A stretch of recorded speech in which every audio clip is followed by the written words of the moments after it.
two things. One is an advert, not for Goldman Sachs, you'll be surprised, it's for Viola.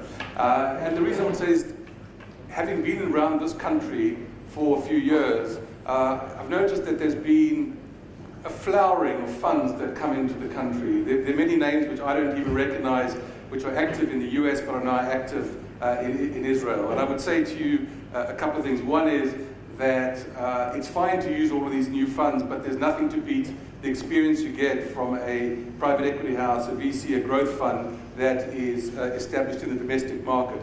The second thing I'll say to you is that some of the transactions I'm about to talk about and the colleagues are about to talk about are difficult, and it's always good to have someone to hold your hand. Before I start asking the questions, I was asked to provide some background about the current financing markets. So I'm going to do that. And if there's one message that I'd like you to take away from what I'm saying today, it's that the financing markets globally are in a very healthy state, and that things can get done. Now, that was the case, as many of you know, in 2014 and 2015, but the market fell away quite dramatically in most areas in 2016. Investors became extremely skeptical, very focused on profitability, very focused on near-term cash flow, not really giving companies like yourselves the benefits of the doubt. Things have certainly changed, and while I would say to you that markets are much better today, they're certainly not back at that level. And that's probably a good thing, because the longer it keeps on an even keel at the moment, the longer we can sustain this upturn in the financing markets. We won't have a situation like we had in 2016, where it was difficult to do further private rounds because no one wanted to do a so-called down round. And most importantly, there were very few IPOs because quite obviously not many people want to do a down IPO. So we're in a good state at the moment. A couple of words about the IPO market. The IPO market is probably even healthier than the private placement market at the moment, and I'd say a couple of things. One, the reason for that is markets generally remain very strong at the moment. What has characterized this market? What has characterized it is the willingness to look in the out years.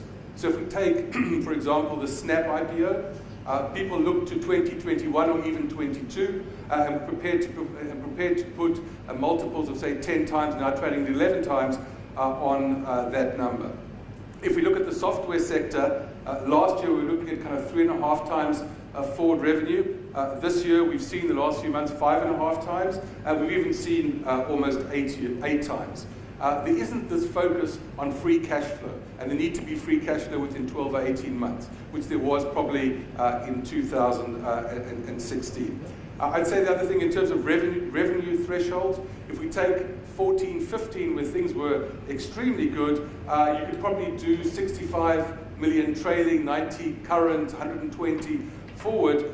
Today, it's more like kind of 80 current, 80 trailing, 100 current, and 130, 140 forward. So there is a greater tolerance there's a greater tolerance today for companies which maybe the revenue is growing slightly more slowly, but is still growing quickly. The focus, however, is much more today on overall market cap and size and liquidity. The last point I'll make about IPOs, and I'll make it about private placements, is about differentiation. The market is focused very, very much on finding different companies. And that is extremely the case in the e-commerce sector. Today, with the giant, dare I say it, monopolistic beasts of Amazon and Google and Facebook, it's very difficult to bring a company which it doesn't look like it can compete or looks like its lunch can be eaten very, very quickly. If you're able to bring a company which is different, you can get a premium. If you're not able to bring a company, it's quite difficult. When we think about the private placement market, we will talk about that now, these are also picking up, much like the IPO market. But typically the private placement market runs about 1 to 2 quarters behind the IPO market.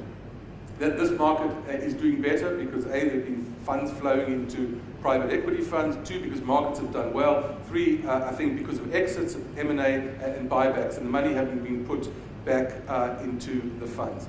Again, the point I'm going to make about private placements is that differentiation is critical.